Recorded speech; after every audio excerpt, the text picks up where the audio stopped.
Okay, simulan natin to. Alam nyo, sa kasaysayan natin, may isang pangalan na talagang tumatak bilang ultimate symbol ng lakas, kagandahan at kapangyarihan ng mga Pilipina. Pinag-uusapan natin, syempre, walang iba kundi si Prinsesa Orduja, yung sikat na mandirigmang reyna na hindi nagpasupil kahit kanino.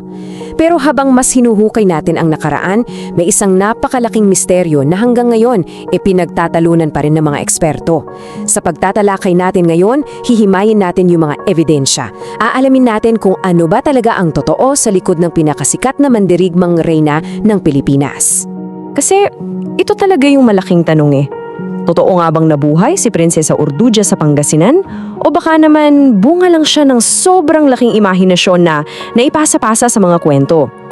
'Di ba nakasanayan na nating marinig yung pangalan niya sa mga textbook sa school at nakikita natin yung impluwensya niya sa kultura natin. Pero ngayon, magpapaka-investigador tayo. Titimbangin natin ng maigi kung alin ba rito ang historical fact at alin ang alamat. Para mas maintindihan natin yung buong kwento, balikan muna natin kung saan ba talaga to nagsimula. Nakakagulat man, pero alam nyo ba na yung pinakaunang tala tungkol kay Orduja hindi galing sa Pilipinas? Nagsimula to noong taong 1345 mula sa travel diary ng isang sikat na Morocanong minalakbay, si Ibn Battuta. Habang papunta siyang China, dumaong daw siya sa isang mahiwagang kaharian na tinawag niyang Tawalisi. Tapos fast forward tayo sa late 1800s kung kailan pumasok yung teorya ni Dr. Jose Rizal hanggang sa umabat tayo sa mga mainit na debate ng mga modernong historiador ngayon, pero unahin natin yung pagdating ni Ibn Battuta sa Tawalisi. Kasi pagdating ni Ibn Battuta doon, nagkaroon siya ng isang encounter na talagang mind-blowing. Nakilala niya yung pinuno ng kaharian, isang reyna na nangangangalang Orduja. At hindi lang siya basta-basta ang pinuno ha. Siya ay isang matapang na leader na namumuno sa isang buong hukbo ng mga babaeng mandirigma, as in literal na army of women. Tapos ito pa yung nakakaloka, namangha si Ibn Battuta kasi marunong daw magsalita si Orduja ng Arabic at Turkish. Isipin niyo yun, nasa isang lugar siya na sobrang layo sa Middle East. Tapos may isang babaeng pinuno na nakikipag-usap sa kanya sa ganoong wika. Walang ganyan. At mas lalong nakakabilib kung gaano talaga siya katapang. Ayon sa kwento, hinamon daw ni Orduja ang lahat ng kalalakihan. Ang sabi niya, pakakasalan ko lang ang lalaking tatalo sa akin sa labanan. Grabe, di ba? Parang eksena na hinugot mula sa isang epic action movie. Ipinapakita lang nito kung gaano siya ka-independent at kalakas. Hindi siya yung tipong naghihintay ng prinsipe para iligtas siya.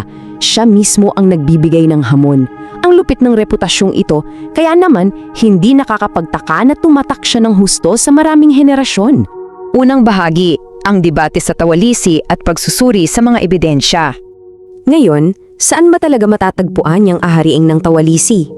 Sa loob ng mahabang panahon, itinuro sa atin na ito daw yung sinaunang Pangasinan. At alam niyo ba kung sinong isa sa mga unang nag-backup ng ideyang to? Walang iba kundi si Dr. Jose Rizal. Kinunta talaga ni Rizal yung heografiya at yung distansyang nilakbay ni Ibn Battuta at lumabas sa math niya na Pangasinan ang pinaka-logical na lokasyon. Yan yung nakagisnan natin. Pero dito na medyo nagkakitaan kasi direktang kinokontra yan ng mga modernong historiador dahil sa isang napakalaking dahilan. Simple lang kasi ang punto ng mga modernong eksperto. Nasaan ang pisikal na ebidensya? Kung totoo ngang may ganyan kalaki at kaunlad na kaharian sa Pangasinan noong 14th century, nasaan ang mga naiwan nilang gamit? Ayon sa kanila, wala. As in, zero. Walang nahukay na archaeological evidence o kahit anong artifact sa Pangasinan na magpapatutunayan na may ganitong klaseng sibilisasyon noon. At malaking problema yan para sa mga natutunan natin sa school. Kasi paano mo nga naman papatunayan na nag-e-exist ang isang malaking kaharian kung ni isang sandata, basag na bangga, o pundasyon ng gusali, wala tayong mahanap? Bukod sa walang nahukay, may isa pang medyo nakakalitong detalye rito. Balikan natin yung wika. Sabi ni Ibn Battuta, nagsasalita si Orduja ng Arabic at Turkish. Tapos yung mga pangalan at titulo ng mga opisyal sa diary niya, mas tunog Central Asian o kaya naman tunog Champa, isang sinaunang kaharian sa Vietnam. Kung ikukumpara natin yan sa kultura ng mga sinaunang Pilipino bago dumating ang mga Kastila, hindi talaga siya nagmamatch. Hindi yan sumasalamin sa lokal na kasaysayan natin. Kaya tuloy, napapaisip ang maraming eksperto. Baka naman sa ibang bahagi ng Southeast Asia dumaong si Ibn Battuta at hindi talaga sa Pilipinas? Ikalawang bahagi, Ang hatol, katotohanan laban sa simbolo. So, sa dami ng mga teoryang nagbabanggaan, paano na natin ngayon titingnan si Prinsesa Urduja? Dito natin kailangang intindihin yung malaking difference ng historical fact at national symbol. Ang historical fact, kailangan yan ng solid na ebidensya, artifacts, documents, yung mga patunay na walang kaduda-duda. Pero ang national symbol, iba yan. Ito ay tungkol sa kung ano ang kinakatawan ng isang kwento para sa isang grupo ng mga tao. Kaya kahit sabihin pa ng ilang eksperto na baka alamat lang siya o baka galing siya sa ibang bansa sa Southeast Asia, hindi no nababawasan kahit katiting yung halaga niya bilang simbolo ng kultura natin. At ito talaga yung pinakapaborito kong concept dito. Si Urduja ay maaaring historically unproven, pero siya ay ganap na culturally real. Ano bang ibig sabihin yan? Para sa mga tagapangasinan at para sa buong Pilipinas, bahagi na siya ng identity natin eh. Paalala siya na bago pa man tayo sakupin ng mga dayuhan, ang mga ninuno natin, lalo na mga kababaihan, ay meron ng mataas at respetadong pwesto sa lipunan. Wala man siyang physical na ebidensya, buhay na buhay naman ang kwento niya sa puso ng bawat Pilipino na naniniwala sa tapang ng ating lahi. Tingnan niyo kung paano to nakakaapekto sa atin ngayon.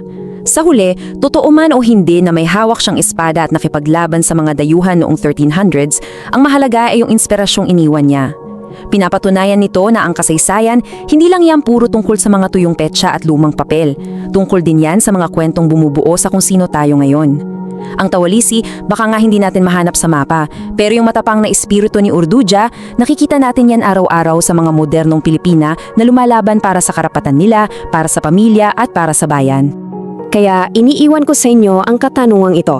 Kailangan ba talagang totoong nabuhay ang isang tao na may nahukay na kumpletong archaeological evidence para maging totoong bayani siya sa kultura natin?